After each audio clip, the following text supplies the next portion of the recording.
black girl has something to say. And let's see what I want to do here. Oh, okay.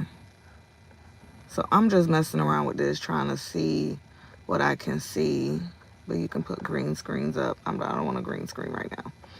Anywho, so I told y'all I'm gonna be going live over here, but the topic of raising children has been heavy in my spirit. It's like, oh my goodness. And not only that, when I talk about it over on TikTok or I talk about it on the podcast, y'all are really interacting with that content, and it does my heart.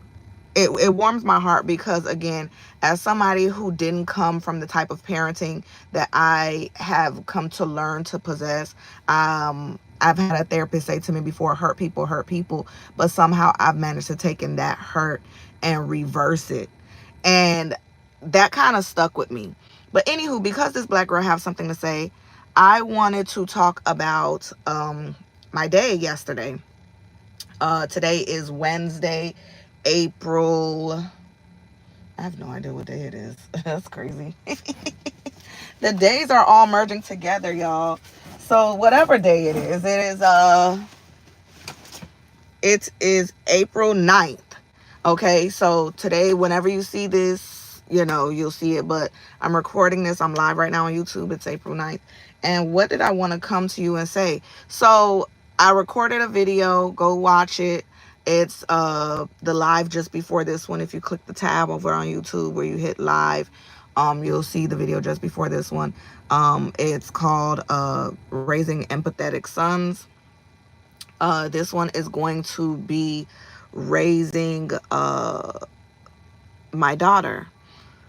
The reason why I want to call it Raising My Daughter, because I was having a conversation on TikTok live yesterday. And yesterday was a little bit of an emotional day for me. Just to give a little pretext, there is a video on the page. Watch my day go from hopeful to discouraging. Literally, because that's what happened on live. I started out my day was like singing. I was like, easy like Sunday morning. Even though it was Tuesday. But that's like a trending sound right now on TikTok. And my kitchen sink handle breaks, and it had been leaking. And that's why you got to be careful of like not of what you say, and also letting things linger on for so long, because I'm like, dang, it's been leaking, but also I'm in between contracts and business deals, and I can't afford right now to have somebody come and look at it, because looking at it is money. There's no looking at it for free and then saying, hey, this is what it's going to cost. There's a cost associated with them just coming to look at it. Anywho, so I had been putting that off, and like just hopefully it could hold on a little bit longer till I get some funds for that. And then it broke, and then I had also said I wish this thing would stop leaking, only for it to actually stop leaking because it's broken now. Anywho, so that threw the whole day off. But I get on live and I was talking about, they were telling me how I'm such a good mom and this, that, and the third. And I was like, what other choice do I have, right? I've said that before. Like when people tell me, when my own even mother has told me, you're such a great mom. And I'm like, what other choice do I have in the matter, right? I never thought I'm going to have these children and do the worst damage to them. And I would like to believe, because I would like to believe that no one has children and think I'm going to damage them in the worst way. And then I saw a video on TikTok of a young lady pretty much, and the mama asked her daughter, she's like, why you don't want to go to prom? And the daughter was like, cause I'm not going.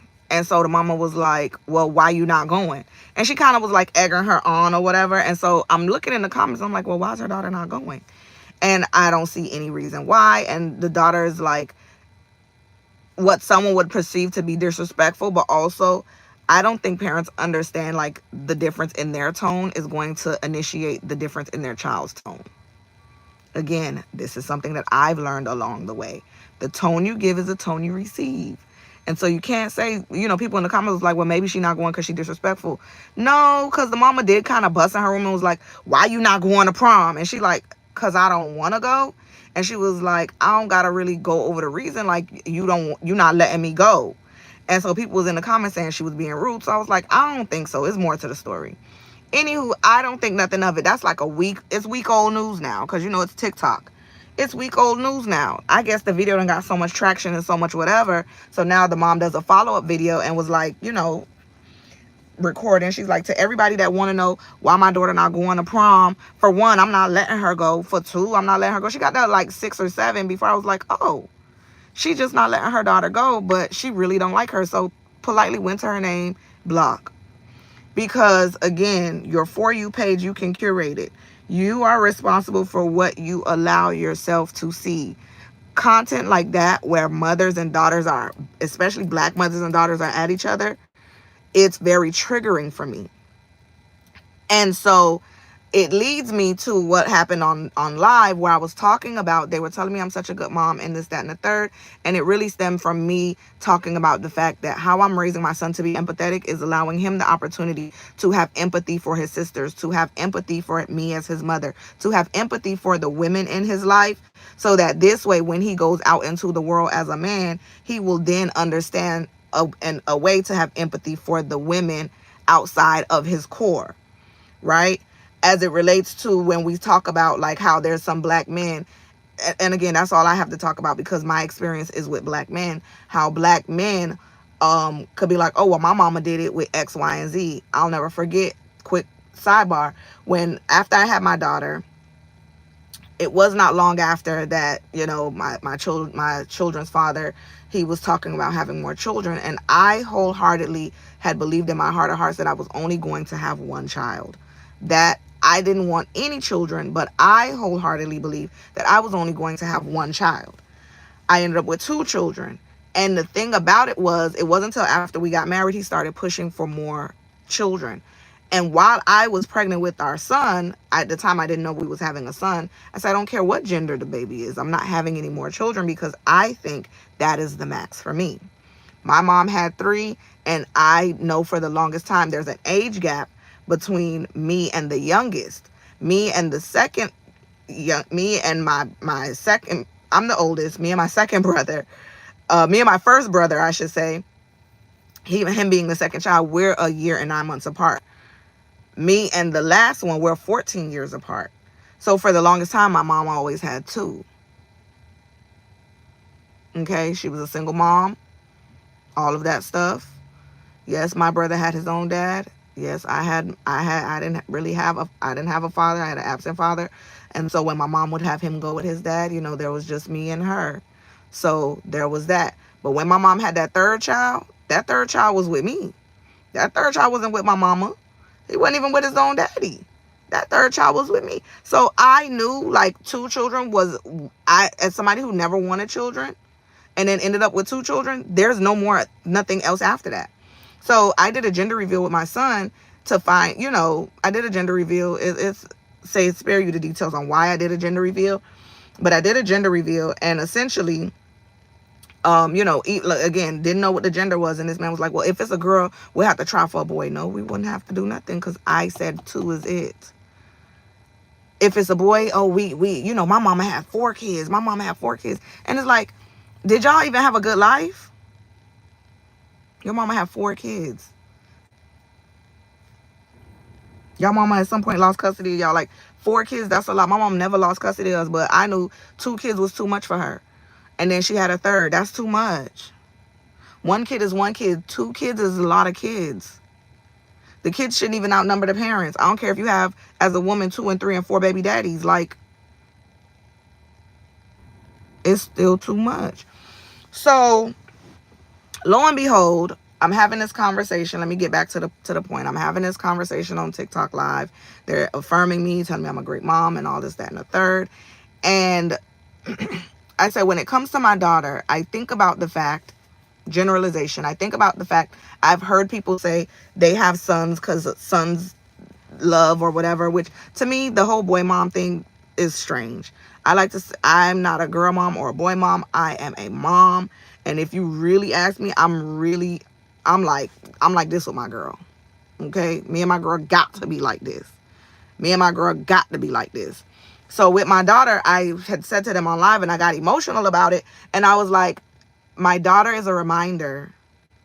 She's a walking, living, breathing reminder to be good to myself, to be kind to myself, to be gentle with myself. Because she is me outside of my body. I'm seeing her grow up. I did not have the mental, emotional, social support growing up. So when I see her, I'm reminded to be good to her, to be good to me. Parents are the only people, parents, grandparents maybe too, but parents are the only people who can love children unconditionally, who are supposed to love children unconditionally. There's no one that's going to love a child when the love is pure. There's no one that's going to love a child, your child, the way you love your child. And so I don't teach my children that love is unconditional from other people. It's very much with conditions. When you grow up and you are with someone and that someone is no longer being good to you, because guess what? I had to learn to be good to me. Going back a few videos, I've been talking about friendship. And over on TikTok, I had a video where I said, I attached someone's comment and they were like, friendships are actually more important than all other relationships, or the most important. And somebody commented and said when they found themselves pouring more, so much into their other friends, their ability to just isolate and be good to themselves, they found that they were able to attract good friends.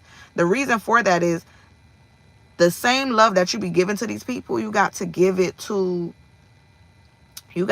yourself. So when it comes down to my daughter and being able to, I got super emotional about it. And I'll never forget, I remember one time I was kind of newly coming out of opticianry school. I had her while I was in opticianry school. I used to take her to school with me. Like, getting my associates was very hard because it was a full-time program. I had her. I got laid off from the hospital. Like, and I'm doing all this while with a man, by the way. And so when I decided that I no longer wanted to subscribe to the struggle that he was perpetually keeping me in, that's the determination I made to be good to myself. Like, when she was born, I knew. Like, there's a picture of me crying. When I had her, I looked at her and I was like, I'm a mom now. And I cried and I cried and I whispered to her, I promise to always be good to you. She don't never have to be good to me. But I got to be good to her because I brought her into this world.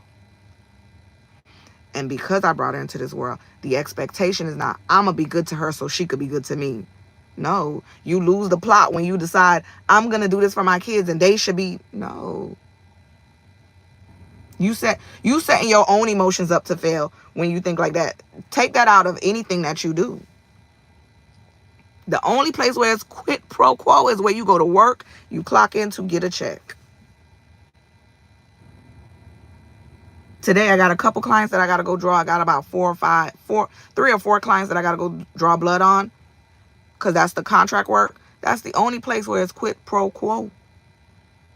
When it comes to raising these kids, it's not quid pro quo. So when parents, the phone work both ways, that's a whole kid. Get to know your kids when they're young, so when they get older, you're not being weird with, you wondering why they being weird with you. Whole time you was mean and nasty to them in their upbringing. So I'm teaching my children, I'm raising my daughter, I'm raising her to be, whoever she wants to be. I told her she's creating such a legacy for herself, yeah, she's creating such a legacy for herself. I was going to share something with y'all that my son said, but I have to ask him first, if he's okay with me sharing that. But yeah, when it comes to raising my daughter, I'm not raising myself, but it's just a reminder to be good to myself, to be a little bit more gentler with myself, to have a little bit more patience with myself, to give myself a little bit more grace, to know that I'm learning, to be, I'm reparenting myself essentially too. Because again, I've never been a mom before, and I've never even been a daughter in the capacity that I'm daughtering her, to know that this works, right? I don't know. But what I do know is, y'all, is my part crooked? It probably is. I got a little widow's peak. But to know that, my work might be in vain, but I don't care, because you know what? I'm going to actually put in the work and do the best that I can. There's such a stigma on Black mother-daughter relationships when it comes to the whole dynamic. Like, there's even research, because the Black mother, she struggles, she goes through a lot. She probably lacks the mental, emotional, and social support that she needed. And in turn, it is like hurt people, and all of that stuff. But the good that I'm putting out into them is the good that they will in turn put out into the world. And so, if something was said that encouraged you, share this with at least one person. Remember, you can tune into Black Girl Say Something, the podcast. Every Friday, 1 p.m. Eastern Standard Time is when we drop a new episode.